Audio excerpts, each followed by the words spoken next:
FPL Draft boys, we're back, bitches. In the house. What's up?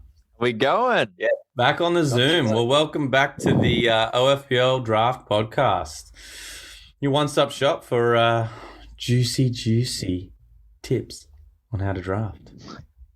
You guys excited? We got your tips. Yeah. We got your tips. We got your tricks. We got your goss. We got your bants. We got everything.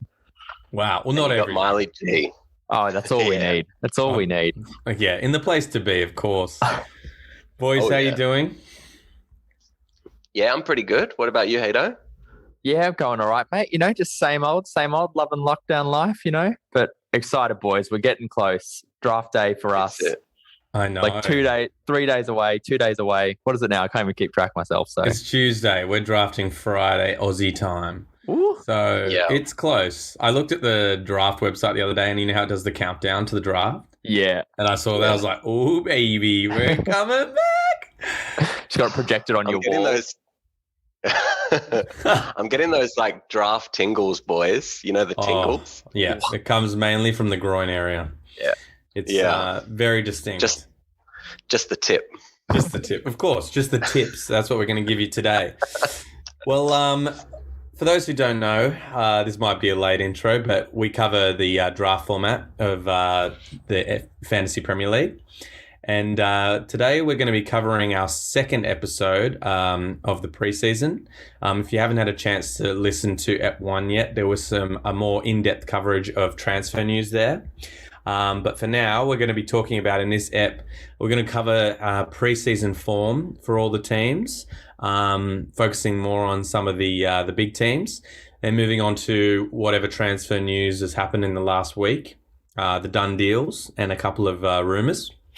Then we'll go into the promoted teams. Miley G is going to cover that. He's done an in-depth analysis of the championship, which is very exciting. Oh yeah, baby. Oh yeah. And then finally, we're going to cover off what we missed last step in positions, which is mids, defenders, goalkeepers. So pretty much everyone. And yeah, that's it. It's going to be great. The goalkeepers, I've done a really in-depth analysis this year. I don't know why. I just got just stuck into it. I've got some deep. theories. It's got deep. Yeah. It's got deep. I had a look at your notes, and you guys should definitely stick around for that because yeah, Whitey has gone into it. For a man who traditionally says, just pick my keepers last, there's only like 10 points between them. This is a real big swing. This is a change. Well, I'm a big Yeah, swinger. well- You know that much. You know what it was though? It was just having Martinez last year. Ever since he's had him, he's just like, I'm all about goalkeepers. Oh, God. He was so good. He was so good. I love the man. We should have side bets with the listeners of at what round Whitey's going to draft a goalkeeper. Where does he go? Go for it. Pick it. I don't know. Send them through to our socials, and we'll let you know after the draft. Yeah, maybe I'll just do what they say. I'll just pick my goalkeeper where they say. All right, let's get into it, boys. We got to do snack chat differently again this week, which is boring. Normally, this segment brings much joy, as I'm sure it still will. But this segment covers, well, basically we bring in a drink and a snack each week, and normally one of us does it, and we all rate it. But at the moment, we're just snacking ourselves because we're in lockdown. It's very boring. We have to do all this over Zoom, so. So we're just going to berate it, not rate it, yeah? Yeah, of course. All right. Well, top of my screen's going to go first. Hito, what did you bring yourself tonight? So I need a bit of comfort for the lockdown, boys. So I've just got myself a full bottle of Pinot Grigio white wine. Oh, baby. No glass needed. Just drinking straight from the bottle.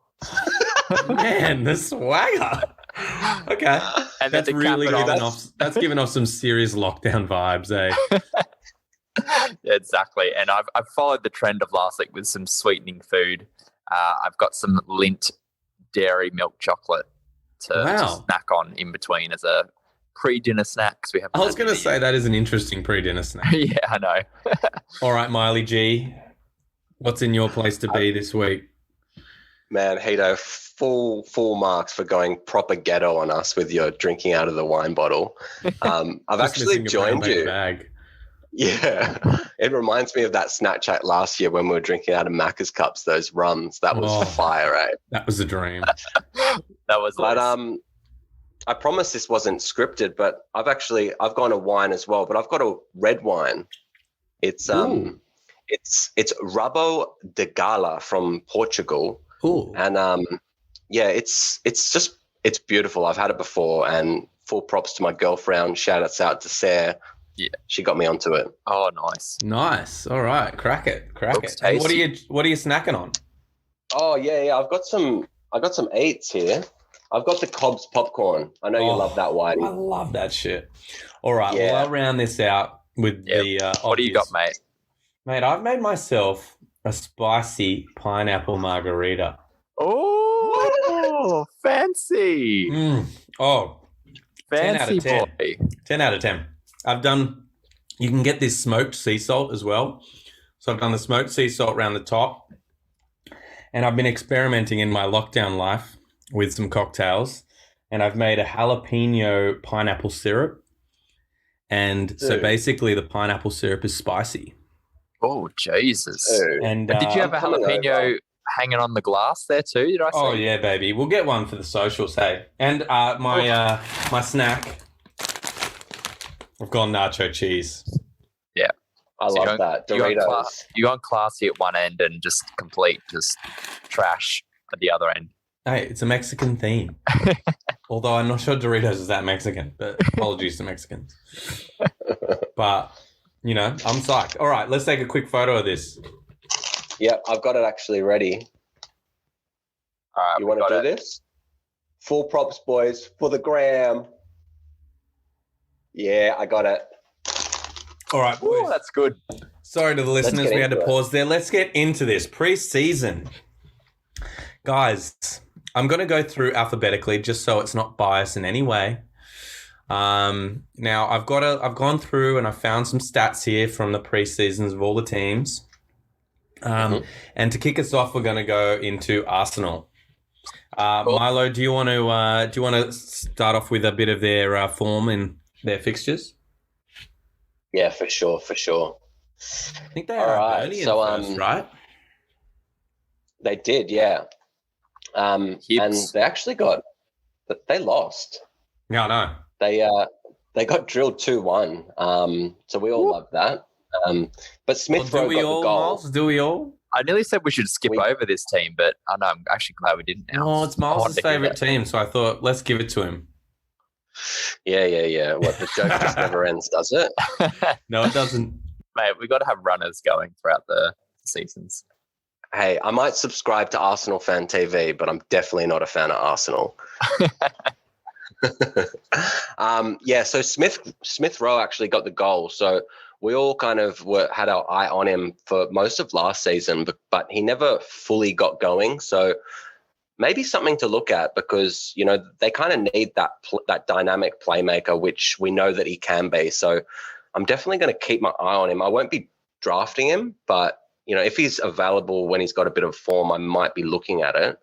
And then they drew 2-2 to the Rangers, which Nikita, like, Yeah. I mean, Well, why I don't don't you know just if run he's us an through option. some of the results there, Milo, and then maybe we'll just go through the top scorers at the end. sure. You reckon?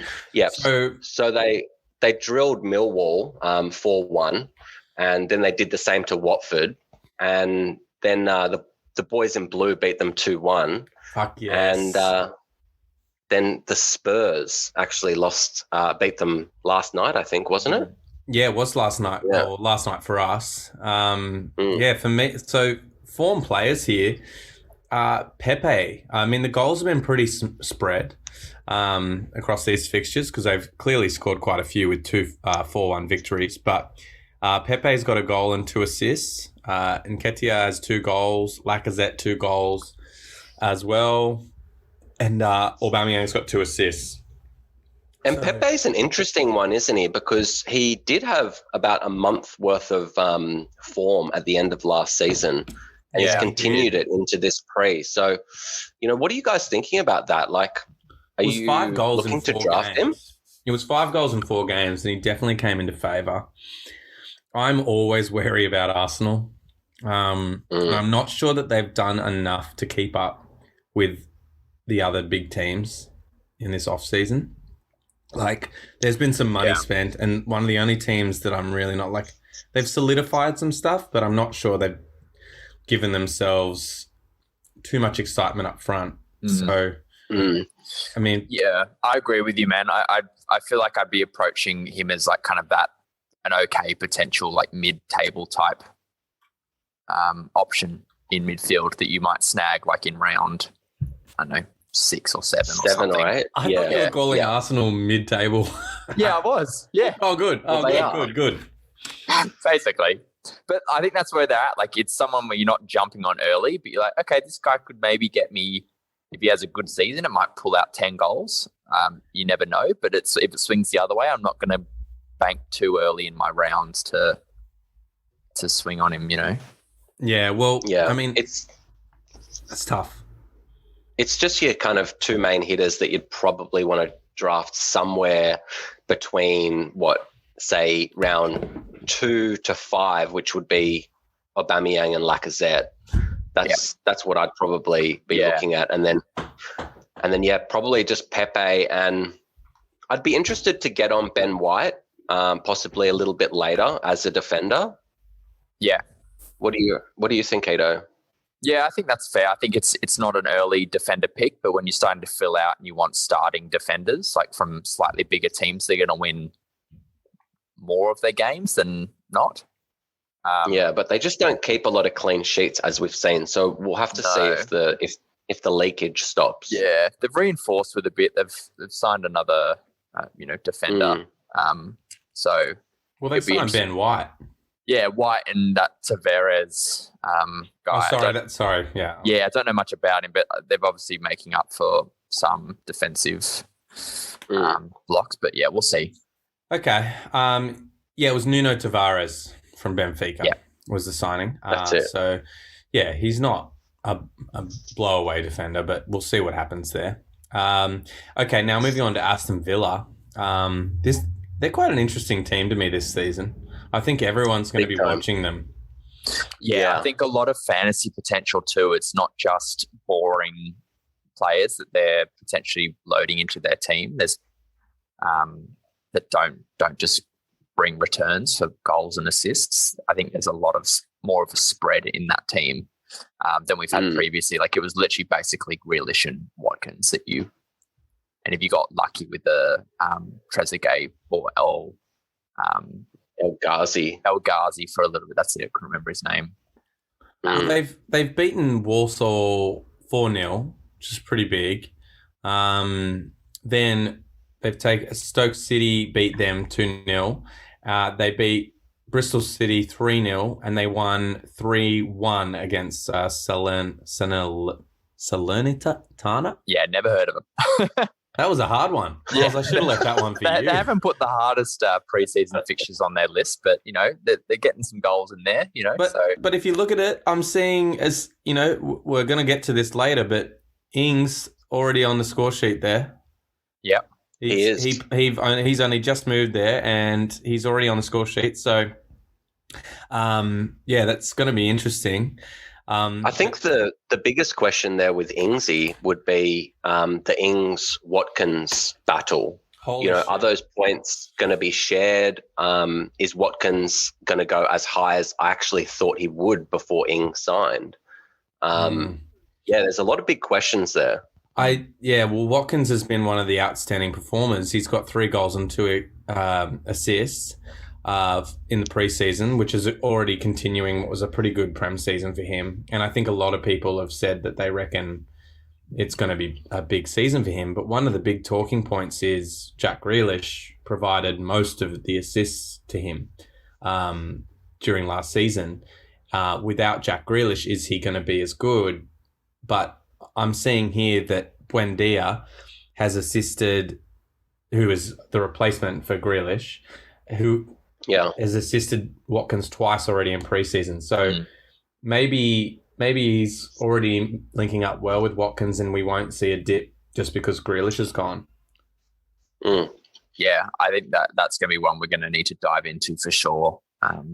when we hit kind of midfielders and chat through deeper on the transfers. But yeah, I think that form though is already really good signs, and I think that will fuel some good discussions on where they go. Yeah, for sure.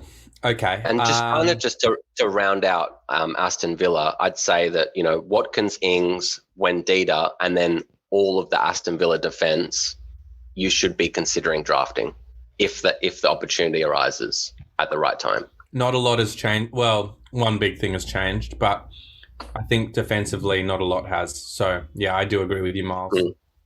Okay, now on to Brentford. Maybe we can cover a bit of our promoted teams throughout this. Yeah, definitely. So we'll start with their form in pre-season. Hito, can you run us through just their results? Yeah, definitely. Quite a few games so far. So they beat Wimbledon 1-0. They beat Boreham Wood 2-0. They beat Watford 3-1. So it's not a bad opposition. They drew with Man United 2-2. They lost 1-0 to West Ham, and they won 2-1 against Valencia. So they've had some good opponents, like as we compare to Aston Villa, who are trying to give themselves some nice, easy off-season games. Not bad, and so not a crazy amount of goals in some of those games. A little bit more low scoring, but definitely stuff to talk through because we've got the likes of Tony. I think he's a forward. He's got 3 goals, 1 assist. Canos with 3 assists. Stevens with 2 assists. So yeah, a few names popping up there.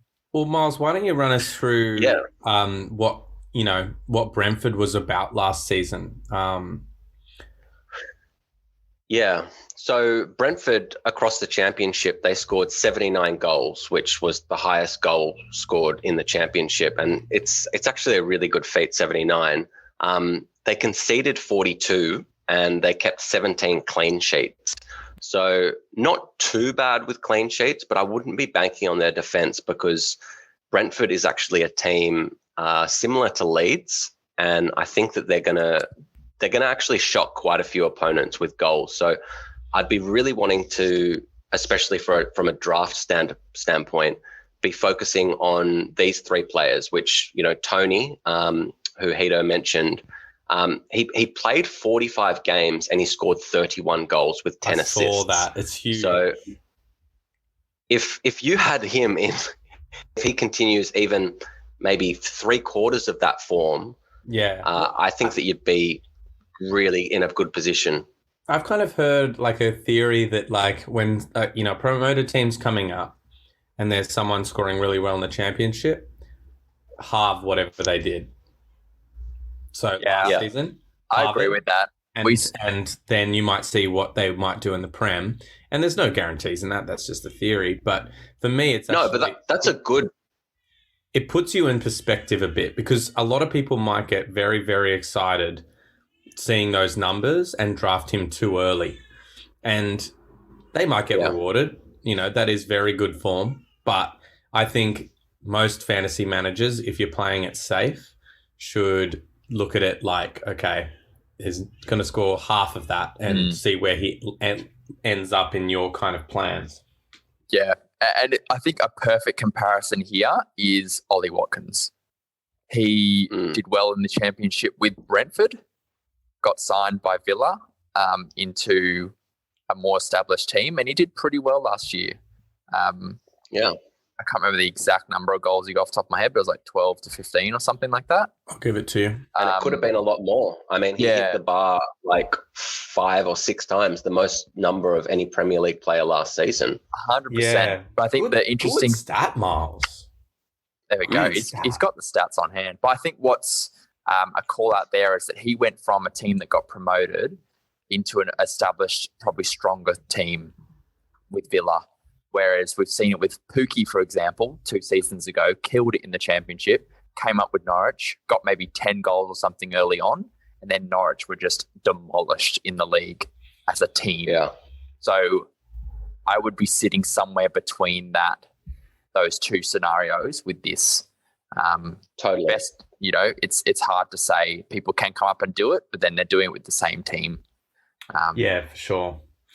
14 goals, 9 assists last season for Watkins. Awesome. Yeah. Between my 12 and 15. Perfect. What a guess. Mate, we don't guess, We don't guess here. We don't guess here. I know the range. We just know the range. Yeah. Sorry, go ahead. You Mark. Go. Yeah, no, I was just going to say, like, even if that's true, if he gets half of what he did last season, that's still 15 goals and 5 assists. So that'd be a pretty good return from someone that I'm guessing will be starting to go in about round 4, I would say, maybe at the end of round 3. But I think that he'd probably be gone by the end of round 4. And I think worth saying, we're in a 7-man league. We base all of that kind of judgment off the fact that we have 7 players. So for us, what is 4th round might be different for other players out there. So good to just preface definitely that, now before we make any more judgments and people think 4th round, there's only 3 players. Yeah, well, he's really good. Yeah, or I've got 16 players in my league. Yeah, I know. And then, just to finalise Brentford, I'd be looking at 2 midfielders, which would be Sergi Canos, who you mentioned, Hito, with 9 goals and 8 assists last year, and with a bit of potential to get more, and also Brian Mbembo. So he's got 8 goals and 10 assists. So those Mbembo. I thought that was pretty good. He nailed it. I just wanted to hear him say it again. Yeah, you put him under pressure, making him doing it twice there. Yeah. Look, I'm probably not saying it right, but I don't even say Kane right, so what are you going to do? That's allowed. All right, boys, let's move into Brighton. Now, I feel like talking about Brighton a little bit. I'll go into their form first, but they seem to be an interesting team this season. They've drawn in pre-season with Rangers 0-0. They beat Luton Town 3-1, and they lost to Getafe 2-0. So not amazing pre-season form. But they were very solid defensively last season towards the end. And there's a couple of players I'd be taking interest in for that team. I just think that they're going to do better. I think they were the team with the most draws as well. They've not really lost a lot. They did. They lost Ben White, which, we'll see what the effect of that is. Yeah. But if Brighton can swing even a couple more of those games into wins and a bit better finishing, there could be some interesting points and some interesting swing players, I'd call them, for draft. Yeah, I don't know, man. I'm a bit on the fence about Brighton. They could either take that little step up, or they could just really lose the reins and just go straight into relegation. They really didn't look like they could build upon what they had last year with those draws. So we'll have to see. But for me, I'm not super excited about many of their players from fantasy, to be honest. I wouldn't say I'm excited, but I think that for me, I'm excited by the fact that they won't be in many people's teams. And there is a good chance that they could have a better run this year, in my opinion. So just like a watch and see type scenario? For sure. And there's probably players you'll draft straight up in that team, a couple, at least like maybe a forward. Trossard, Lana. Yeah. Welbeck, maybe. But their defense, if they can keep it, short up as well, I don't have the stat here in front of me, but they had a decent amount of clean sheets in the last season. So it could be interesting. They haven't really had any standouts at the beginning of the season. In the preseason. Danny Welbeck is going to miss the start of the season with a hamstring problem. He is, yeah. And Lallana's been playing in the hole in preseason, so maybe that's something to look at for sure. Yeah, that's something to look at. Okay, now Burnley. We don't have to spend long on Burnley here. I'm not even going to run through all the results. No, that's a fair enough shout. I mean, surprisingly, I see a 4-0 win, which you don't see often for Burnley. It was against Colchester, though. Colchester United. Yeah. But look, they've had a pretty easy schedule. They've won most of their games. They beat Newcastle, is probably the most notable one there. And they just lost their last game there to Cadiz 2-0. But they have won most of their games. And, yeah, there's one prolific goal-scoring result, and the rest look very much like goal-scoring. Normal goal-scoring results. Yeah, Miles, why don't you run through the form players for us? Yeah, I was gonna butt in anyway, because I was gonna say, if Jay Rodriguez starts to get a bit of form, I'd be keen to jump on him. I definitely wouldn't be drafting him, but I do hope that I have a bit of a swing third forward option, just so I can get on players when they are catching form with good fixtures. And Rodriguez is that perfect person, because I don't think he'll get drafted. Well, he's got 4 goals and 1 assist already in preseason. Yeah. But I still don't think he's going to get drafted in our league. Well, I don't think so. There's a big factor involved here. And Chris Wood has been playing for New Zealand in the Olympics. So, he's their main man up front. He's probably just filled that spot. I mean, probably. But, if he's got form, then it's hard for Sean Dyche not to actually play him. Yeah, fair enough. Well, Wood's going to miss game week 1, but I don't know if that's enough to draft. But we know Jay likes to always tease. He likes to tease us. He likes to lure us in. Yeah, he does, especially with that high knot ponytail he's got. That sexy man bun. God, he wears it well. I think Burnley. Oh yeah, sorry. I was just going to say Burnley defensively, if they can manage to, be a bit better than they were last season, they're typically quite.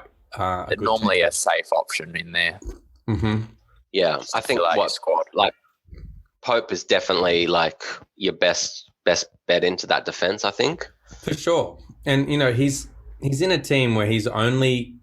I'm going to dive a bit into my goalkeeper chat now, but he's in a team where, there's only maybe one player that really stands out in that team other than him, which is Chris Wood. I didn't screw it up this time. Chris Wood. So last season, I have the stat here.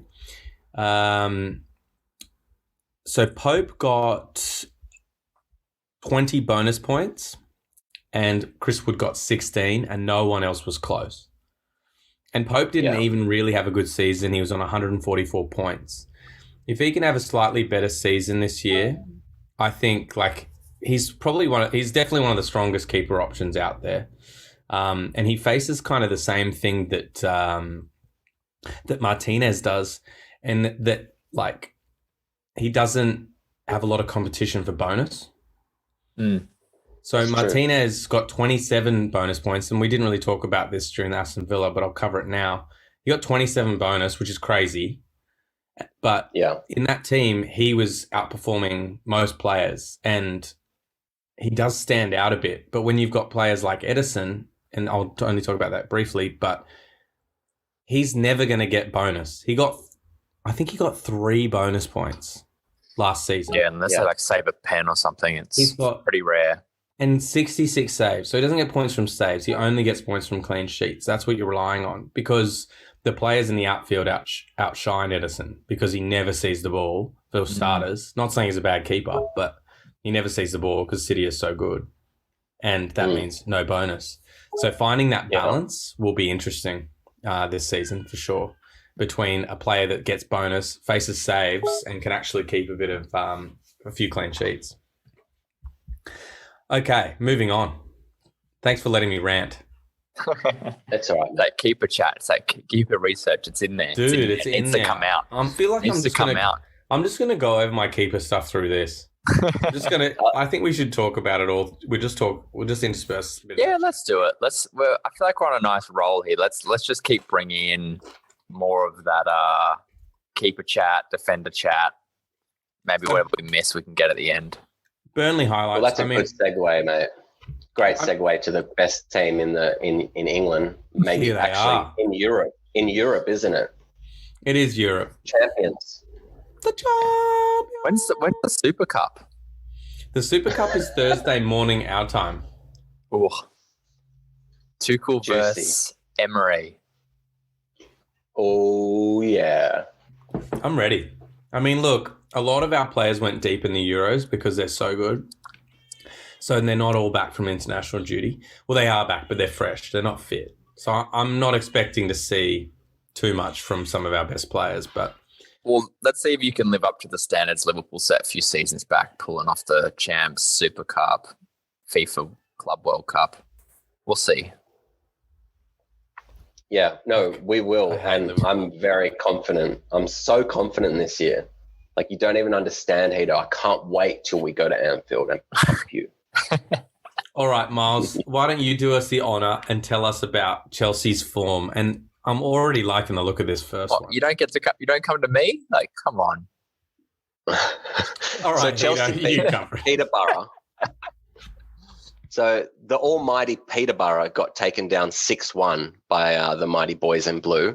And then we beat Bournemouth 2-1. Then Chelsea beat Arsenal 2-1, which we mentioned. And then we drew against Tottenham, which was an interesting game, actually. I'm not sure if you guys caught it, but it was pretty interesting to see the teams go at each other. One of the things that really kind of like stood out to me in this preseason was Ziyech. Because, oh my God, dude. Like, we know that he's got it in him, and he just needs to be given that opportunity. And hopefully he doesn't get a bit of injury like he did last season, and it kind of halted his form because he started so well, and then he kind of just lost his touch when he came back and was competing for his spot again. So that's definitely one to monitor.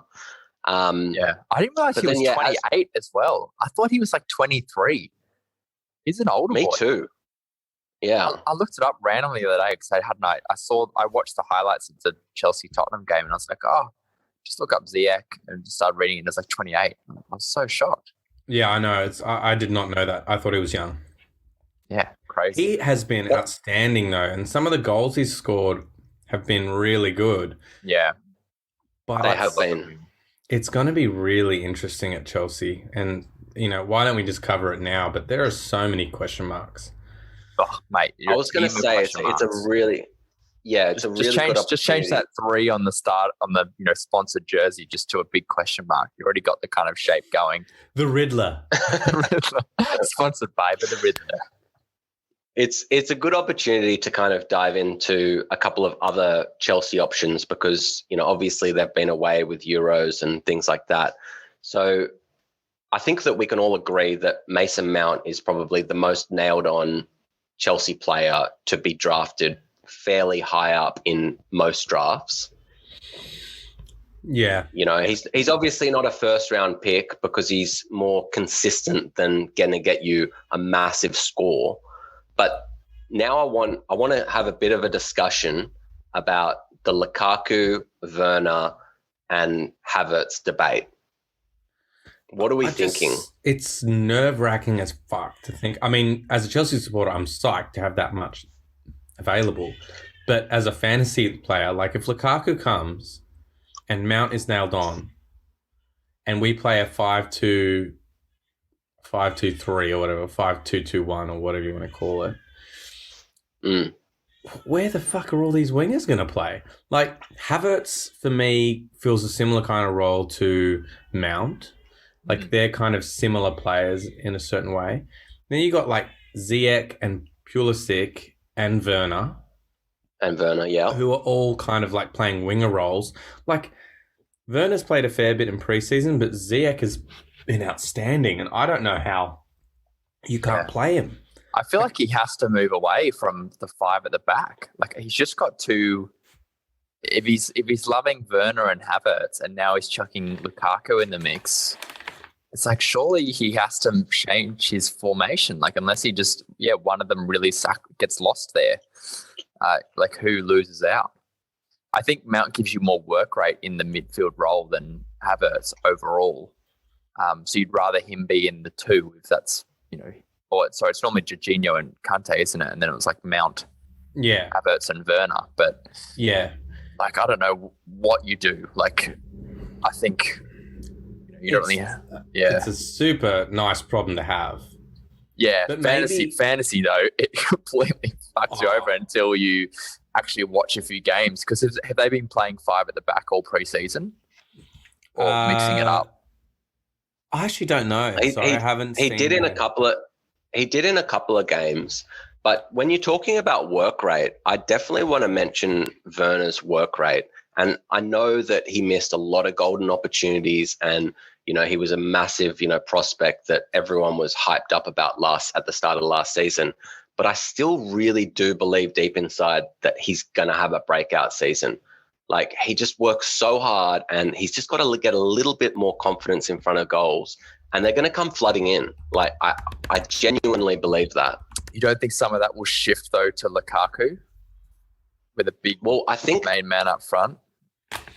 I think that it might even help them both, because I think it will give a little bit more definition to Werner's role out on the left. And, instead of him playing on the left sometimes in the center, I think that it will really define those two roles, and they might really prosper from both of those opportunities. Yeah. He's not just like, I'm a winger, but I'm also the forward. We don't have a main goal scorer. What do I do? Yeah. Am I playing false 9? Am I being, the ball holder up? But, I think, and his work rate outside, out wide has just always impressed me. Well, we know how strong Lukaku is with his back to goal. So, if that turn he can do and roll defenders and lay off a ball to an on kind of running Werner it could be interesting, but I would be a little bit scared. For me, not being a Chelsea fan who don't know them as well, I'd be scared to be drafting certain players fairly high now. Like Lukaku for me would be quite high because that's a given. Havertz, Werner, a little bit more hesitant to go early-ish. And then, as you say, Mount would be another player that I'd wanting outside of defenders and stuff. Feel more confident. It just goes back to Whitey's not big call, but his kind of predicament, which is the drafting dilemmas. And these are all of the dilemmas that we're all facing. And it really just depends of what draft pick you are and what falls before and after you. And, if you're in a position where those players are available and you know that they're not going to be available by the time it comes back to you, are you going to take the gamble? And that's why you guys are all here listening to the fucking Draft Boys, because we got the information for you. But no complete answer. Shameless plug. Shameless plug. Can't guarantee anything. Well, this season will be very different for sure. And I know that that Werner's going to benefit from something that's been changed to the VAR rules. And I'm sorry I was quiet for a moment there, but I was just double checking the facts. I don't know if you boys know about this, but they're going to be using thicker lines to determine offside.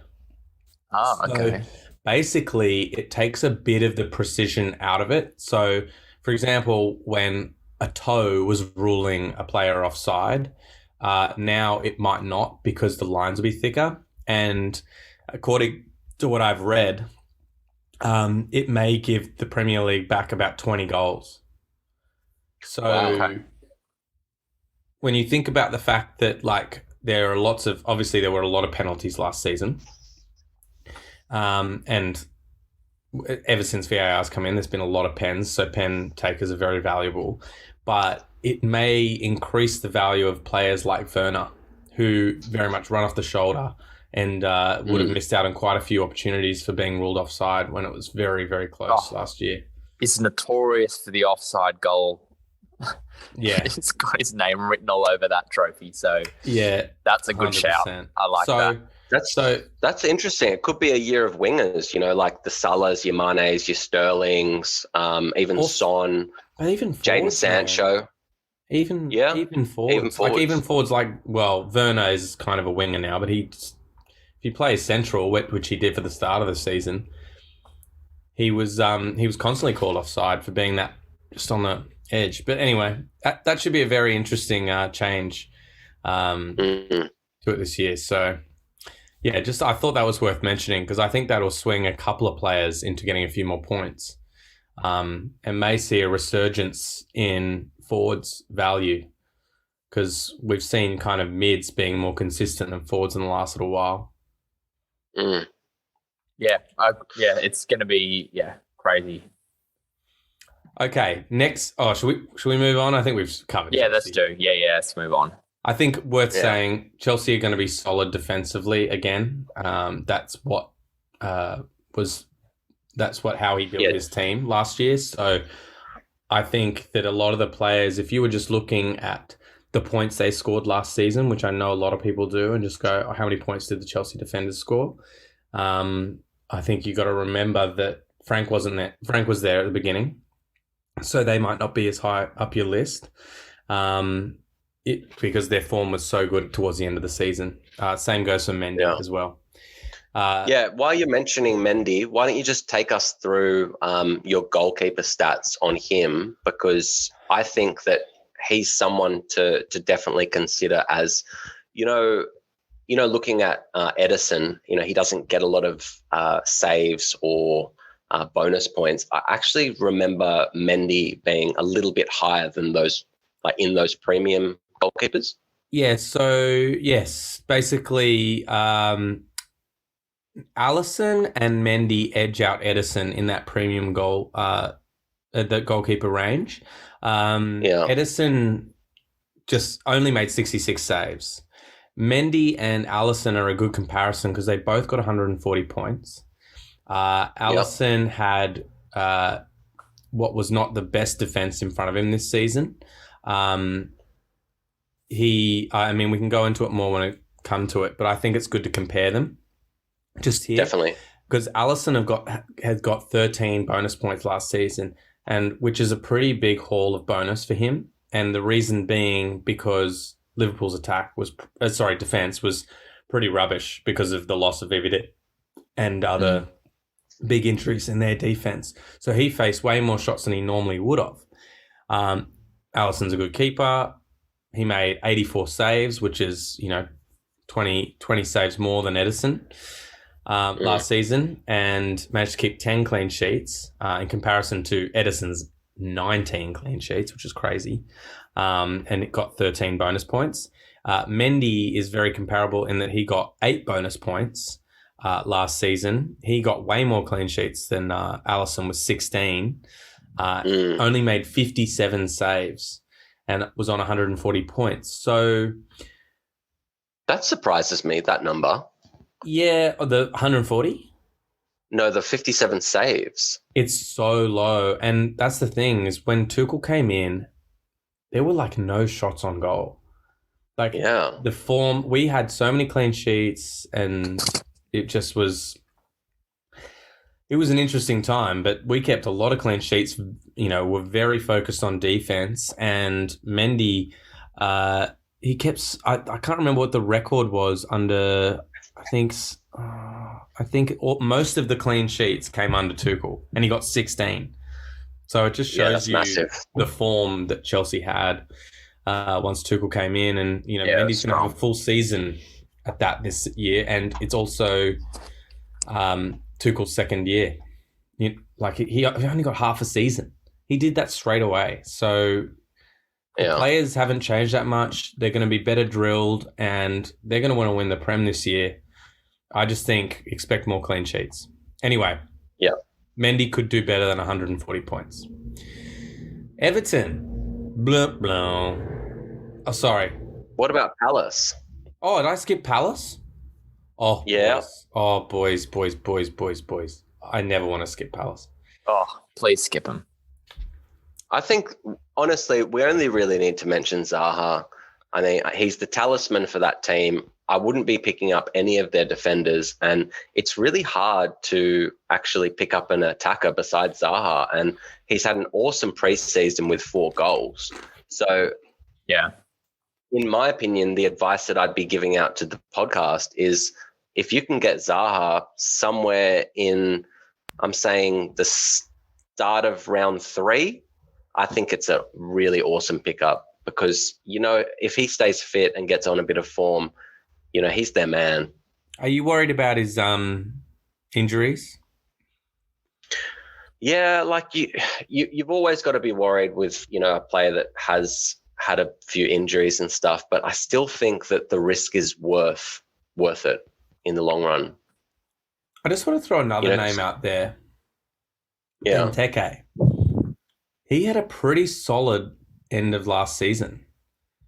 He's not an exciting option, but as we all know, even just in a 7-man league, forwards are scarce, to say the least. And someone like Tekers, he's got some proven pedigree, and it's been a while, but he was playing quite well at the end of last season and, maybe could benefit under Vieira. I do agree, but I do have some concerns about the competition that Mateta will give to him, and especially with Vieira. I know that he likes to play a younger team, and I know that he'll want to get Mateta off to a good start. He's got rid of so many of the old boys. It's crazy. I'm looking at the names here. So many names. Gary Cahill, Townsend, Nathaniel Klein, who I didn't even know was there. Yeah, he's been there a little bit. Scott Dan is gone, which is sad because we all love Scott Dan. Wayne Hennessy. Like, these are all free transfers, so it's crazy. James McCarthy, Sarko, Paddy Van Arnholt has moved on. Connor Wickham has finally left Crystal Palace. I mean, he hasn't started a game since, when? It's crazy. Poor Connor.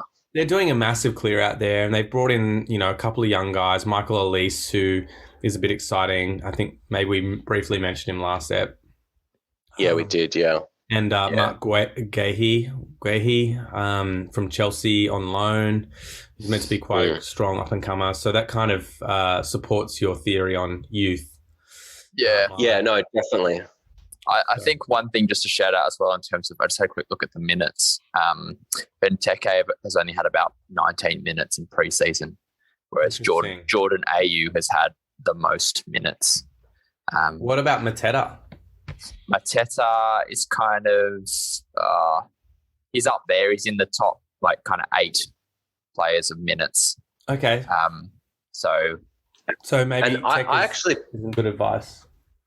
Well, no, it is, because he did finish really strong, and I think that he will, if Crystal Palace are going to go well this season, he's going to have to find the form that he did have at the end of last season. I want to see how Vieira actually shapes his team, and I wouldn't be surprised if he really gives Mateta a good run, especially at the start. So I think it's just one to watch. It's a wait and see situation, and anything we'd say here would be a guess. So I think in that instance, let's move on. But I think very much keep a close eye, because there is some exciting talent that has moved to Palace, and I think new management. No, sorry, not new management. New manager. Things are interesting. Okay, now we can go to Everton. Sorry, Palace fans. Another new manager. Hey, they've got Rafa Carlo in charge. I miss Carlo. Carlo was just like, I'm bored. I want a job. I'll go to Everton. And then he's like, oh, what up? I'll bring in James. I'll look like I'm making some plays. And then he's just like, soz, guys, I'm going to go back to Real. So I didn't really realize how shit you guys are. And then James is just lost in the cold of Liverpool. Yeah, bring back Timmy Cahill. Yeah, exactly. Okay, so pre-season form. Hito, run us through it. Yeah, so they've won 3-0 against Agrican Stanley. They've won 1-0 against Blackburn Rovers. They drew 1-1 with Millonarios, whoever that is. They beat Pumas 1-0. Oh, the Pumas. I roughly translate Millonarios. Yeah. Millionaires. The millionaires. The millionaires. And they drew 1-1 with the millionaires. Yeah, and then they got pumped by United just the other day, who were on fire. So not looking too good for Rafa's boys. And not a lot of stats thrown out in terms of players. I need 2 players with 1 goal, 1 assist. So for me, obviously, Richarlison has just had the Olympic run. I'd be slightly worried about him having Copa America and then the Olympics. I don't know how you boys feel about Richarlison, but I'm worried about fatigue there. No, I completely agree. That gold medal might weigh heavy around his neck during halfway through the season. We might see an injury at some point. Yeah. I think worth mentioning, and maybe this would be one of the obviously there's DCL, who's going to be an interesting topic, but Rafa, I think, is going to favour a defensive style. I think they'll be more solid at the back with Rafa, and maybe an Everton defence could be an option this year.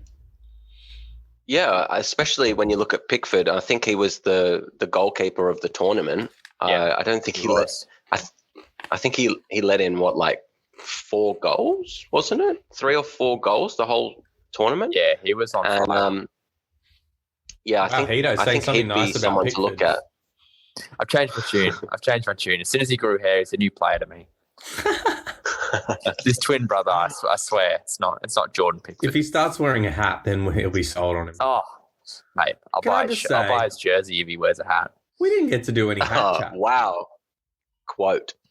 We didn't do any hat chat last year. There was no hats. Was there not one sunny day in England? I know. Maybe it's reflections from the crowds. I think I know why. Because one of the big hat wearers is Henderson. Yeah. We'll get to that. He didn't get his... Yeah. It's true. All right. Yeah, does anyone... Miles, were you a DCL owner last year? I wasn't, no. I did try and trade for him for a bit. But, yeah, I agree with Rafa looking at a more defensive strategy, and I'm just not sold in the fact of the Richarlison and the DCL being as potent as they were last season because of that. But it is still kind of one to watch, and I think even with a bit of fatigue from the 2 tournaments that Richarlison had, I think those 2 guys are still quite high up in draft picks. You know, I'm not saying the first 2 rounds, but the round 3 and round 4, I think they'll go. And Richarlison's probably a little bit more of a gamble, but he is on pens, so you can't take that away from him. No, and that's a factor that everyone should be thinking about is pen takers, because there are a lot more pens than there used to be, especially at United. All right, Leeds United. They drew 1-1 at Blackburn. I've seen Blackburn a couple of times. They've really been going around. Bit of a town bike. Leeds beat Real Betis 3-2. And then they lost 4-0 to Ajax. Does make a little bit of sense there. And then drew 2-2 with Villarreal. So I just see the same roller coaster that we saw all last season in their preseason results. But real standouts for them have been Bamford with 2 goals and Klitsch with 2 goals. I'm not sure. Yeah, that's really been the main source for them. I feel potentially we could have very much of a similar season to last. Like, their style's not changing crazily. I don't think they punched too hard last year. I think they did exactly what we expected of them. I'd be, for only 1 season in the Prem, I'd be quite comfortable with approaching them with a bit of trust for consistency. I don't know how about you boys feel. Yeah, I feel the same way, and I think it's a perfect opportunity to go into the Dallas conversation. So he's obviously switched from a defender to a midfielder.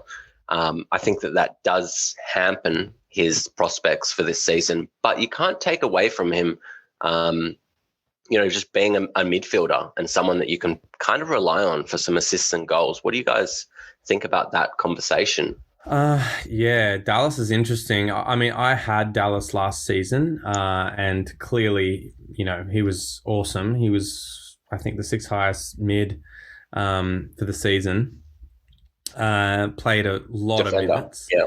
He scored 8 goals, 3 assists, and you know what? That's good. That's good stats for a midfielder.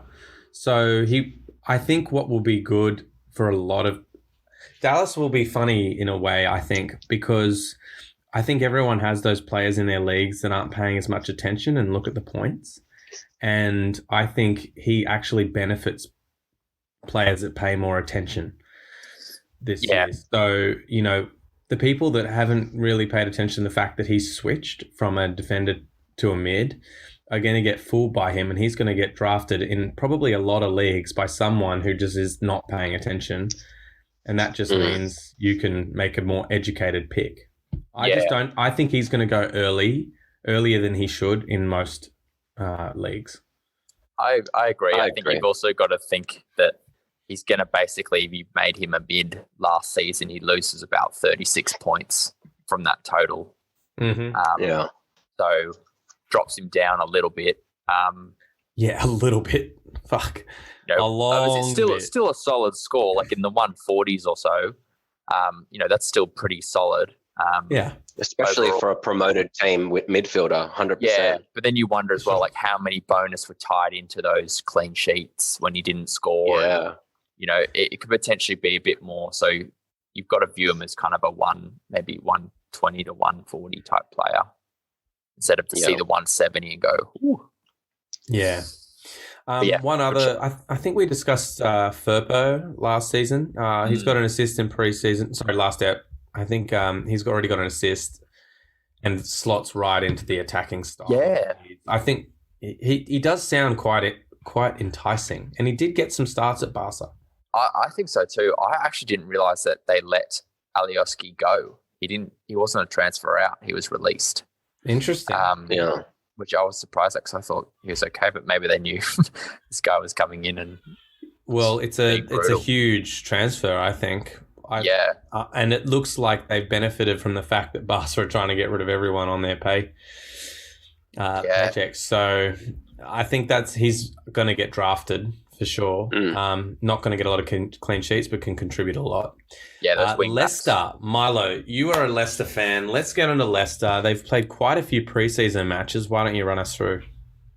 Yeah, totally. I'm a big Leicester fan, even though they beat us in the FA Cup. It was unfortunate, but we won the Champions League, so all good. They drew to Burton Albion, still sour. 0-0.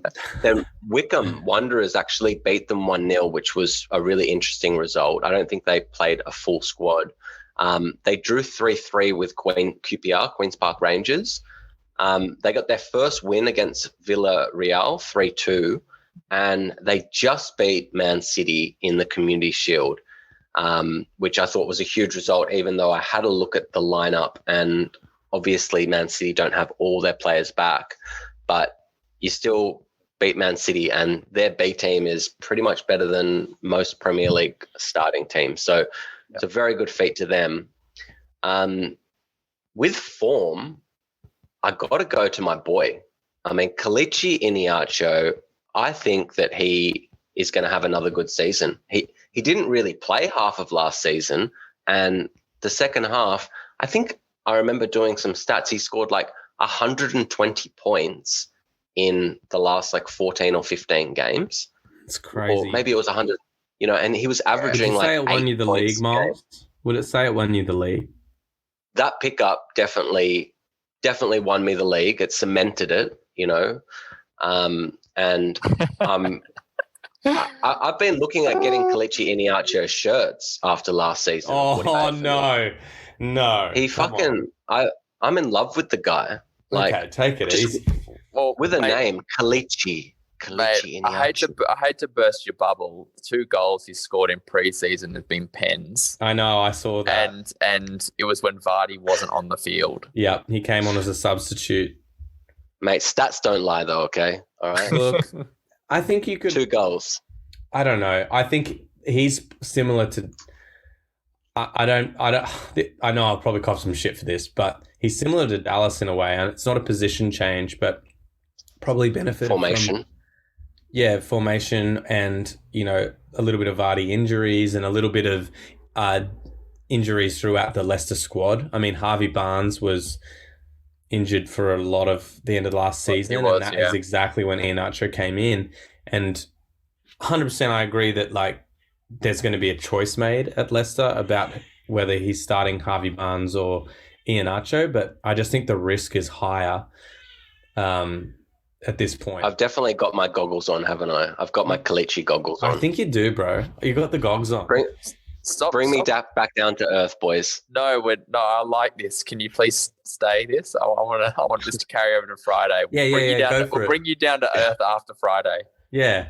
First round, baby. First round. And there's more competition for that position this year. And we mentioned him briefly last pod, but Patson Daka, he's already got a goal to assists. There could be more rotation there. Vardy's obviously the favourite, but he's getting older. I think the word is risk at this point. Yeah, definitely. But besides from attacking potential that we've looked at, defense is kind of been Leicester's bread and butter for many years now. And, Schmeichels and, all of their back four are definitely worth drafting. Dude, Bertrand's come in, 2 assists. Yeah, Birdie. Do you think he's a starter? Maybe. Yeah. They got a couple of young guys. I don't know, man. I feel a bit worried about their defense. They've had Fofana, who was a young centre-back for them last year, get his leg broken in the pre-season game. James Justin is out for unknown return date. Johnny Evans is out for about the first 4 games. I don't know. I think the wing-backs, Bertrand will definitely he might get some game time, but it looks like Pereira and Castagna were some of the preferred wing-backs. They're fine, so I think they could be okay, but overall as a defensive unit, depends who they bring in as their Fofana. It sounds like they're going to buy someone. Yeah, I heard that too. So I didn't know about Johnny Evans. That actually changes a lot because I think he's essential. How for injured them. is he? It says he's going to miss the first 4 games at this stage, or 3 games. Yeah, right. So that's just a fantasy site number, but I think we'll see. As experienced fantasy draft players, we can all see that as maybe opportunity, and people should be paying attention to the fact that people that might pick up Leicester defenders in those first 4 game weeks might be going, fuck. I'm not getting much points from these defenders. And then, Evans coming back into the squad. Maybe you could snag one of those Leicester players as a backup option. Okay, let's go on to our next team. And Miles, I'll defer to you for this one, Liverpool. Nah, I can't do it. I can't take it away from the little fella. Talk about a lot of preseason. Man, it's been overwhelming, to be honest. Not too many crazy opponents. It's been a bit of a mix. But we drew 1-1 against, I don't know who this is, Wacker Innsbruck. In Salzburg, we drew 1-1 with Stuttgart. Beat Mainz by 1 goal. Lost 4-3 to Hertha Berlin. Wow. Played Bologna twice. Beat them 2-0, then 1-0. Then we drew 1-1 with Atletico Bilbao. And then just the other day we beat Osasuna. I can't remember the score though, to be honest, off the top of my head. But there's a few goals. So, few wins, few draws, a weird loss to Hertha. Yeah, easing back Van Dijk and Gomez as well. They've been getting some minutes, which is good to see. That is going to be very interesting to see what that does. I think one of the biggest shout-outs from preseason is just in this last game, Andy Robertson got injured. How badly? He doesn't need surgery, but it could be a while. So it could be a little while. Okay. So I'd be looking at Tsimikas as a left back who's looked really good in preseason. Tsimikas, okay, I don't know that name. That one has slipped by under the radar for me. Okay, question for you then. I'm seeing that Mane has 3 goals, 1 assist there. Not really seeing Salah's name at all. Now, Salah's obviously one of our top picks. If I'm looking at the draft ranks here for midfielders, or even just in general, if we're looking at the draft rank on the fantasy website, Salah's number 2 and Mane's number 4. Both of those players have Africa Cup of Nations. They do, yeah. I'd be slightly worried about that. I don't think they're going to go too far in those because it's like, their teams, Senegal and Egypt, aren't the best. But yes, you could be losing them for a couple of weeks. Yeah, okay. Worth noting. And that seems quite high as a draft rank for Mane. Yeah, I think it's a little high. He had a pretty shit season last year. But it's one of those ones where does it lure you in and thinking, okay, he might be low priority for some and have a good season, or but he has looked good in the preseason games. But yeah, there's 3 goals and an assist. It's pretty juice. Yeah, and I think the shout with that especially with the Africa Cup of Nations coming up, is some of the supporting players have looked really good, like Minamino, Harvey Elliott. Minamino's back. Yeah, he's back from loan.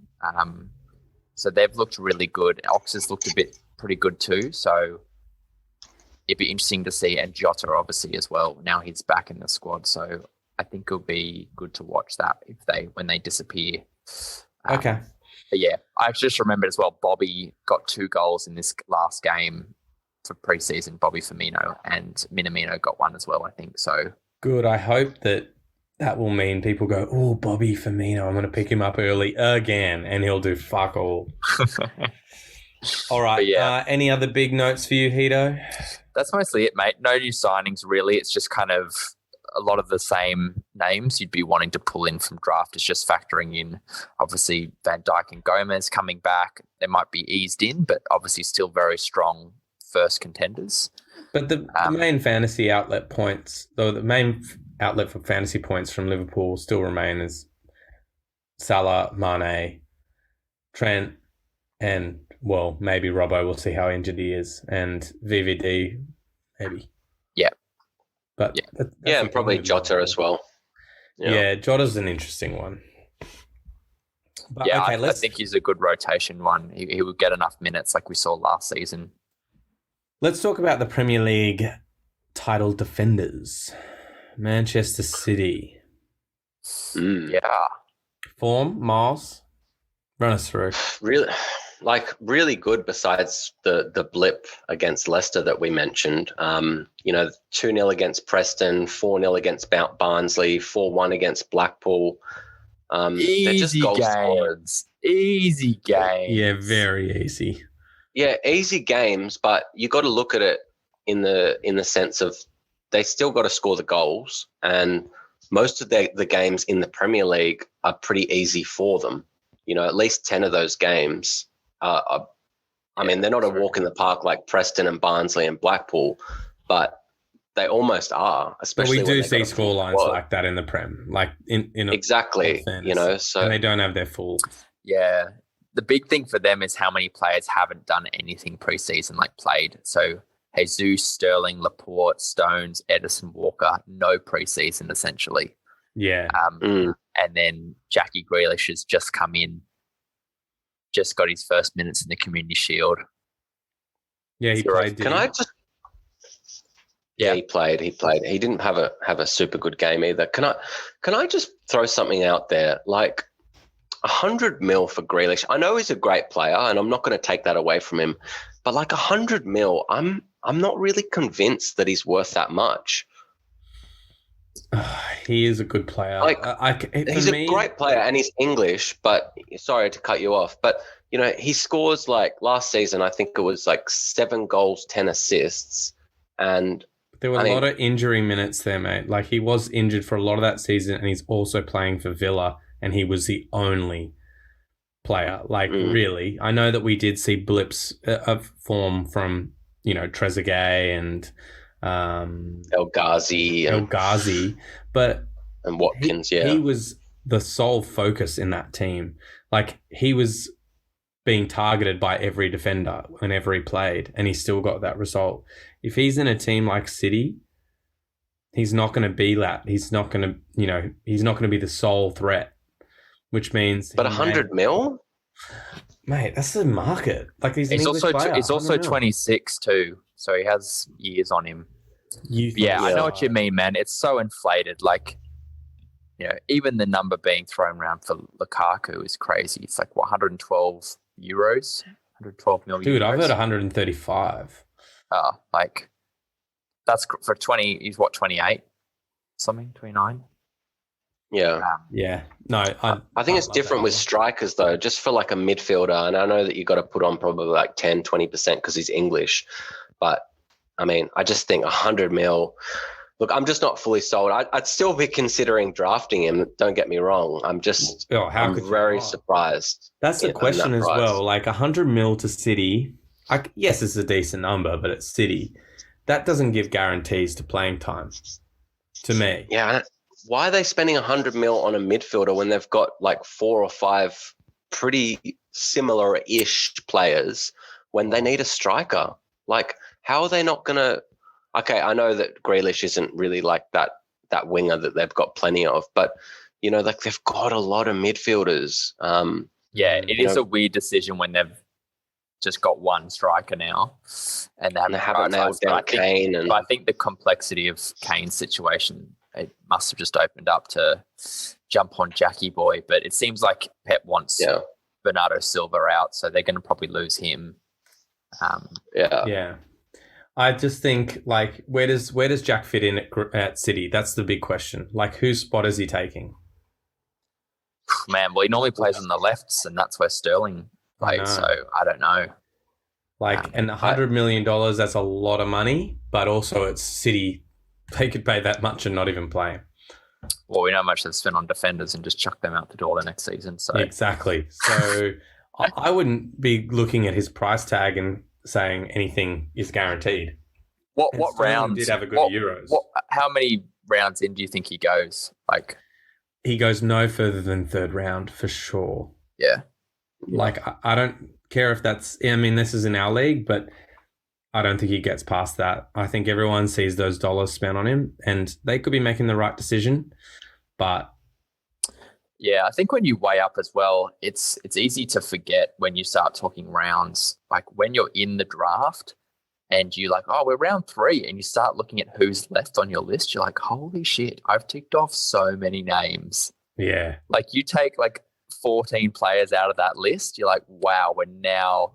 It shows you how much there is just cream at the top of the big given, and then everything else just starts becoming grey and muddled in together. And I think, that's where the good work's done. It is. That is where the good work's done. But you start seeing that drop off, and that's where, he rises to the best of the rest if he's not gone early. So for sure, no further than 3 in our 7-man league. I think people will jump on him in round 2. To be honest. Maybe first. I agree. Just to round out City, do you guys know much about this Adozi guy? Because he's got 3 goals. Is he just a bit more of a fringe player? I actually don't know too much about him. Never heard of him. Me personally, no, I've never heard of him.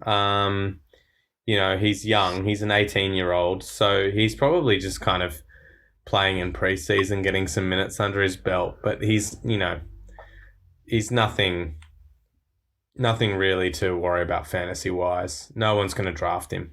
He's going to be one of those players that's benefiting from playing for Manchester City in pre-season.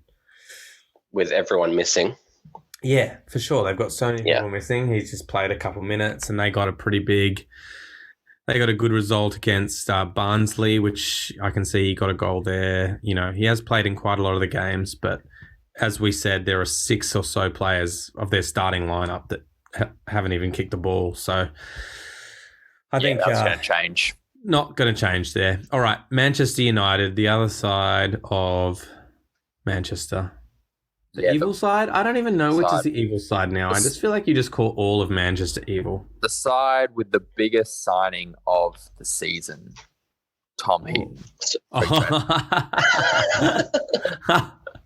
I wasn't expecting that. Good one, Hito. Good one. Yeah, boys. I've found some time out of my day to do this pod with you from my training. Thank you. We feel honoured. Let's talk about their form. United have won 2-1 against Derby County. They lost 4-2 to Queen's Park Rangers. Queen's Park Rangers is getting a few mentions here. And then they drew 2-2 to Brentford, which seems like maybe they could have done better. And then won 4-0 against Everton. So yes, they're warming into the season. They've gone from working their way through. they don't really have like consistent form players. Fernandez is on a score sheet here.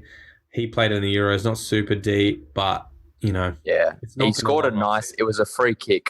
Do you guys see it No, against I didn't. Everton? Yeah, it was awesome. It was a juicy free kick, but Juicy. Yeah. That talent. And then for me, from that, I watched the highlights. I think today or yesterday. Maguire's header, absolute bullet, boss from slab head, Slabby. And that Slabby. And that was a Luke Shaw cross in, if I remember correctly. And corner. I think obviously Man United attackers are going to be pretty high up in the draft list. You got Fernandez. I got doubts over Rashford. He's having a little bit of a surgery at the moment. And then obviously the new boy, Jadon Sancho. He's full of prospect, but he's, it's not proven in the Prem yet, which is such a high debate. But their defense is something really to look at. I mean, Luke Shaw, I think he's really come out of himself, and he's playing the best football that he's ever played. And then Maguire, even though I've never really fully rated him, he gets goals and they keep clean sheets, so you can't take that away from him. I think you're right. United are definitely worth looking at, especially with Varane coming in there. No, they've signed him for a reason, and they've been pretty vulnerable in defense. And I just have this feeling that defensively they're going to look pretty damn good, and they've definitely got some great attacking options now. Well, they've always had them, but they've got a new one in Sancho. So I think United are going to be a really good team this year. I don't like saying it, but there's just an intelligence to their signings. That's perfectly put. Very intelligent, great transfer market this season for them. Better than most. Like, they've just been a bit shit for a while in the transfer market, and they've got a lot of players. But if you look at the starting lineup on paper, you go, fuck, that's going to be a tough team to beat. Yeah, and I think that also plays nicely into fantasy. It's one of those teams where you're like, yes, there's lots of options. It's not just, one or two players.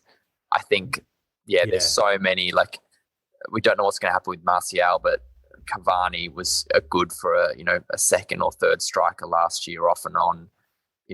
Sancho, Greenwood, Fernandez is that three behind. And then the whole back line, which we spoke about. And you're missing Rashi there. Well, I'm just factoring in him he's being injured. But I don't know how long he'll be out for. Like, I reckon 4 weeks, 5 weeks. That's my guess. I haven't looked at anything. I'm just saying 5 weeks. Yeah, I think it's shoulder as well, which is more promising than the leg. Yeah, for sure. But like that just throws in another thing. Like, there's so many options that you can play with and get someone in your squad from one of those areas. Greenwood's had a little bit of form. He's got a goal here. Okay, that's all he's got. But he's played a lot of minutes too. He's played minutes, and if Rashford's out, Greenwood's in. So for me, if you've got you're down to the last picks of the draft, because I just don't think Greenwood's going to go that early. Maybe he will, but Sancho, Rashford, they're going to take those minutes from him this season. Like, yes, he's going to come on and he's a great impact player as a substitute, but he's not going to be a consistent starter. If he does go late in your draft, he's worth picking up just based on the fact that he's going to play until Rashford's back. Yeah, 100%. So, and then even when Rashford comes back, sorry to cut you off, but even when Rashford comes back, you could pretty much just play him. And as you said, he's a great impact player.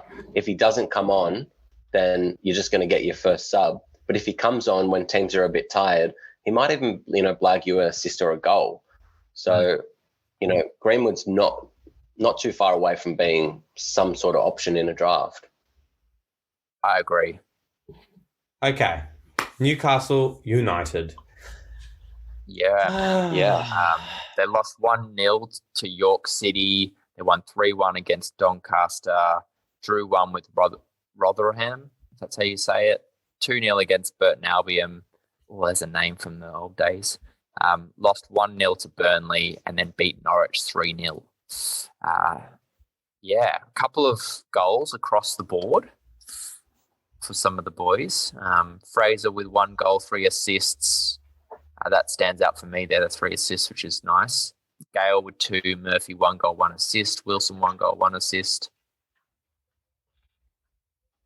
Look, I have to say, they've just signed Joe Wilcock, and I know that he hasn't had a lot of minutes for them, but I think that he is, definitely an option in the Newcastle attacking as well as Wilson. I mean, 100%, man. I jumped on him last year and he paid off for me.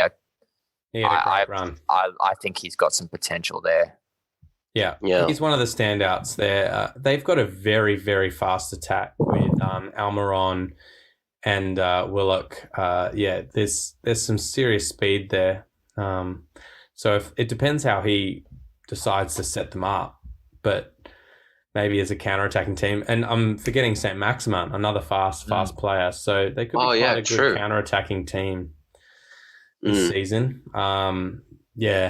I just don't think one to look out for is Fraser. I think he's a name from the past. He's got some decent form in pre-season, but I don't think he's going to have the season that his pre-season dictates with a goal.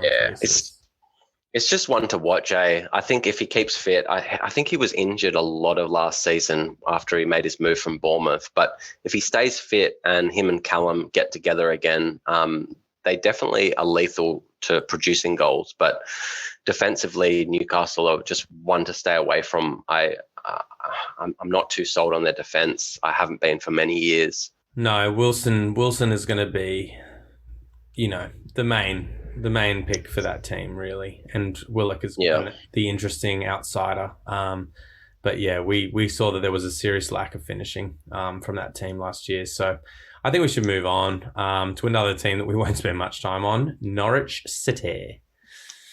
Norwich, yeah. I'll run through the form here. Norwich won 3-1 against Kings Lynn Town. Never heard of them. Then 1-0 against Lincoln City, 2-0 against Huddersfield, 5-0 against Gillingham, and they lost 3-0 to Newcastle United. So great form against shit teams.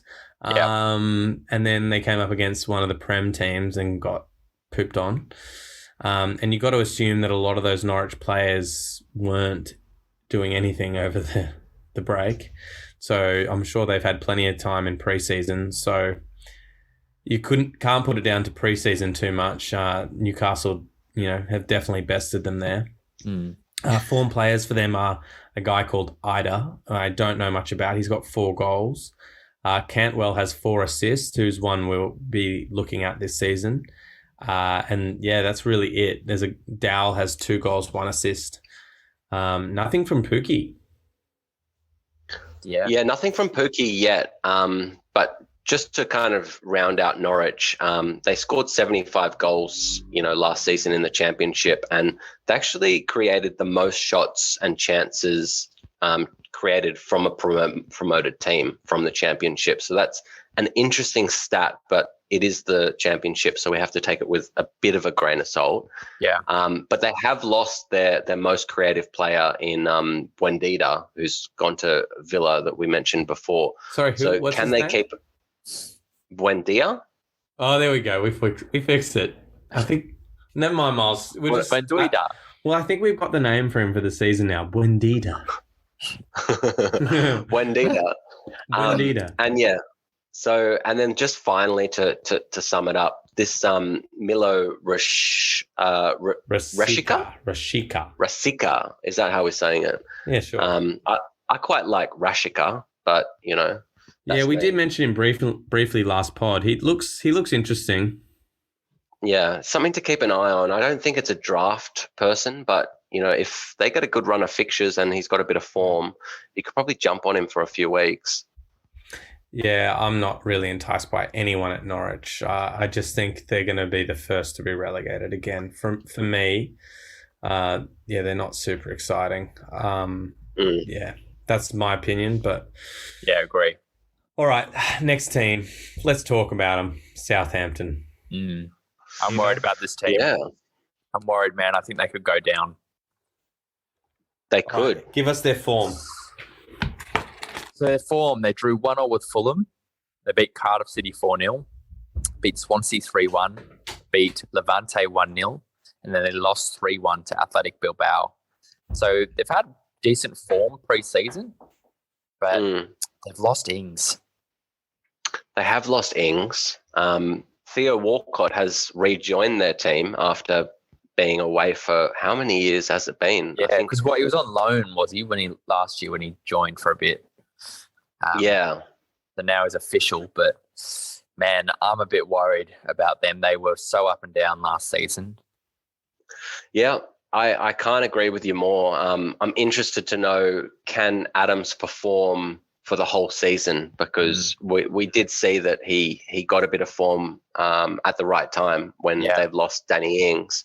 But, with all the pressure on him for this season, can he kind of produce what he did have when he was that first choice striker? So, look, I'm as concerned as you, and I think it's a fairly interesting call. Not interesting, but what am I trying to say? Like, potentially a good call that they might be struggling at the bottom of the table. But yeah. I think as well, we got those overall feeling, but we've got to see how it goes, because so far they're winning some games, not the most easy teams, which is good. Some championship teams. It's not some of the shit we've seen other teams play, and lots of goals. Adams 2 goals, 2 assists. Walcott with 2 goals. Spread around the team. So I think we'll see, but I think your main guys obviously Adams up front, JWP for those set pieces. And maybe see how the rest go, or maybe just squad fillers towards the back end of your draft if you're running out of options. Yeah, your 4th or 5th mid, maybe slot in a Walcott for, just have a look, if you've got space, if you get to that point where you're like board heavy. Yeah, they all look the same when you get towards your last mid pick. You just like pick one, I'll drop them later or fix it later, so yeah. Exactly, I wouldn't be prioritizing too hard. Yeah. Well, from Southampton, let's move on to Tottenham, because I think we've got some big questions to ask. Whitey, why don't you take us through their pre-season, and then we'll go into a bit of form players. Yeah, sure. So they drew 1-1 with Leyton Orient. They won 3-0 against Colchester United. They got a 3-1 win against MK Dons, drew 2-0 with Chelsea, as we discussed, and won 1-0 against Arsenal. Now, obviously, new manager, a lot of Kane chat. But wow, form players, Son. 3 goals, 4 assists. Kane has not been at the club. He's not been back yet, basically. I don't think is he back in training? There was a delay. I think he's just coming back now. Due to COVID. Just coming back. They've had a bit of a chat. Him and Nuno have sat down and had a bit of a chat about what's happening. So we don't know how that went. I'm guessing that he's told him how he feels, but we'll have to wait and see what happens before the end of the week. But in the meantime, Son has played as an out-of-position player for the whole pre-season, and, I mean, it's working pretty fucking well. Yeah. Like, he's got, 3 goals, 4 assists. Lucas Moura's 3 goals, 2 assists. Dele's got 2 goals. Bergwijn's got a goal assist. Like, that for me right there is a starting lineup of attackers. That's a good front four. Like that, and that is still a good front four. I mean, Yeah, and we know Nuno likes to have solid and make his centre holding midfielders quite solid. He had João Moutinho and Neves at Wolves. And I think he can, like Højbjerg, we know how good he was for them last year. If he can turn Winks or, Ndombele, whoever sits next to him, like into a solid foundation, it could give them that platform without Kane to go. And they have the potential to play the way that Nuno likes, which is that counter-attacking vibe. That's a quick team there, like Sonny Boy at the head of it too. Yeah, Moura's still got some legs in him. Bergwijn's fast, so yeah, like those. And I just think that those 4 players are going to be the main ones on the radar until we find out about Kane. Now, whether we're going to find out about that before we draft on Friday night, I don't know. Yeah, I'm not sure either, but I will have to mention a bit of transfer news as well. It's been kind of rumoured for the last week or two about Martinez. They're looking to sign him, and if they sign Martinez, the goalkeeper. No. So it's Lautaro. Yeah. So, but apparently, with Lukaku being sold from Milan, that might not go ahead anymore. So Tottenham fans have called me today, and they're fucking furious at this whole thing, because they thought that they had obviously filled a little bit of a gap in losing Harry Kane. But there's still rumours that like Tammy Abraham might be going to Tottenham. They will need to sign someone. Well, so I think that's Chelsea definitely like to sign their good players to close rival teams. That's what we do best. Yeah, mate, so I won't be people surprised. Out the door. You just got them out the door. You're like, oh, okay, we've got too many guys. Tammy at the head of that team is a pretty spicy option. Surely you guys are running out of numbers in the squad kit numbers now. Yeah, we got to offload. We've offloaded a lot. Okay, let's move on from them. I think worth mentioning is that Nuno does have pretty solid defense in his previous tactics with Wolves. I mean, that was obviously better in the very first season, but will be interesting to see if he's going to go for that counter-attacking style and play defensively, but they may be of high value come this next season. Watford, that's speaking correct, of defense. Oh, sorry. Yeah. Miles, I've transitioned. I just saw a good one. I saw a segue and I took it. No, do it. Watford. These boys sounded like all they did was defend last season in the championship. I'm not going to run through all their preseason games because there's 1, 2, 3, 4, 5, 6, 7, 8 of them. I'll just run through the 5 most recent. They beat Brentford. Oh, they lost 3-1 to Brentford. They drew against Stevenage 1-1. They lost 4-1 to Watford. They lost 4-1 to Arsenal. They beat Doncaster Rovers 4-0. So one good result there, and they got beaten by Palace 3-1. I'm sorry, Miles. I'm sorry to your dad. I feel like Watford are going down this season. Really? I don't know. I'm interested. Maybe I've got a little bit of my dad goggles on, but I think they've sounded out their defense, which was a huge problem for them. They kept 23 clean sheets in the championship, and I've got to say, like, the championship is hard to keep clean sheets in because it is a little bit more open than the Premier League. They don't score a lot of goals, but I think what will keep them up is their defense. And basically, they've switched goalkeepers to Bachmann, and I think that he's definitely, like, I know he's not going to be as good as Martinez was last season, but I think that he would be a fantastic second choice goalkeeper if you can get your hands on him. I'd agree with that. Because just to look at numbers, just to round him up, he took over from Foster in January, I think, from memory. And so he had 23 starts and he kept 13 clean sheets. So that's pretty bloody good for only playing half the season. I was going to mention him as well, actually, because I was thinking of him in that bonus point system where it's very similar to Burnley, and Aston Villa's is slightly different, but similar to Aston Villa in that, they've got a solid defense, but he's still going to face a lot of action, especially in the Prem. And if he's a decent keeper, makes the saves and keeps some clean sheets, he's going to be getting the bonus. And I think you're exactly right there. He's definitely in a good position to be a second keeper. Yeah, I think someone's going to benefit from him. For sure. And just to round out Watford, we won't spend too much time because there's not heaps there besides a bit of defence. But attacking potential, Ismaila Sarr, 13 goals, 10 assists. They're pretty good numbers. Can he kind of do that in the Premier League? Harvard is still okay. João Pedro and Dini are still options as well if you're getting a little bit desperate a bit later in the draft. Yeah. No, I agree with that. I think Watford defenders are going to be ones to keep an eye on if they're managing to keep clean sheets in the Prem. It could be an improvement. Okay, we got West Ham and Wolves left to go. Let's round out this pod with West Ham and Wolves. Okay, Hito, we haven't heard from you in a while, mate. Tell us about West Ham's form. Oh, yeah. Well, they've had quite a few games so far this off-season, about 7 games. I'll just kind of go with most recent, just like you did as well, Whitey, just kind of highlighting some of them. But beating Northampton Town 2-1, Reading, they beat 3-0. They beat Celtic 6-2.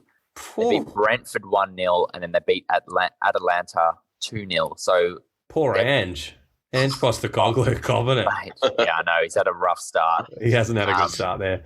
But this team is looking good in their off-season. Like, they haven't faced many massive names, but there's a lot of goals and assists going around to lots of different names here. And if I look back over the other fixtures you didn't talk about, they're undefeated. There's 2 draws in there. Yeah. There's only one game they didn't score a goal. Yeah. Like, it just looks like goals in this team, eh? Like, and you look at the form players, Ben Rama with 2 goals, 3 assists, Antonio 3 goals, 1 assist, Bowen 2 goals, 2 assists. Like, fuck, there's goals everywhere. Yeah. It's just like they don't need Lingard, do they? They've got the goals. Man, I know. Do you hear he got COVID? He's out for a bit, isolating. Lingard? Yeah. No. Yeah. It'll be interesting to see what happens if he stays at, I don't know if he'll stay at United, but I think Ben Rama is a good one to shout out now. He looked quite good at stages last season. Wasn't enough to pick up, I think. He didn't convert enough. He created a lot of chances, never came through, but who knows? I would like to keep an eye on him as we flesh out another season for him in the Prem. What about Antonio? I was thinking about this and when we were talking about risk, he's a great player. Like, I feel like it's undisputed now. Yes, he was injured a lot last season. The season before that was his breakout fantasy season where he was really good. Yeah. He was out of position that season. And I think there were question marks over whether he could kind of get the same haul. He didn't really. I was an owner of Antonio, if anyone was paying attention to this pod last season, riding that fucking roller coaster. But every time he was fit, he scored. Yeah. And if he can stay fit, oh my God, like, he's got to score goals. He makes that team so good. Yeah, he's a beast. He's a machine. He gives assists, he scores goals, he really does it all. And I think West Ham as a whole is so much better. I don't know if you guys know anything about rumoured forwards or anything for them, if they're planning on signing anyone as a backup, because I know that the only forward that they've got on their list of players is Antonio. So he's one of those locked-in forwards as long as he can stay fit, He's a great option for fantasy. Yeah, the only transfer news I've heard, I think that there's one other attacking player that they're looking at with Milinkovic, but Zuma. It looks like Zuma might be going to West Ham. And I think that's been a bit tough. I'm not sure that will happen. No?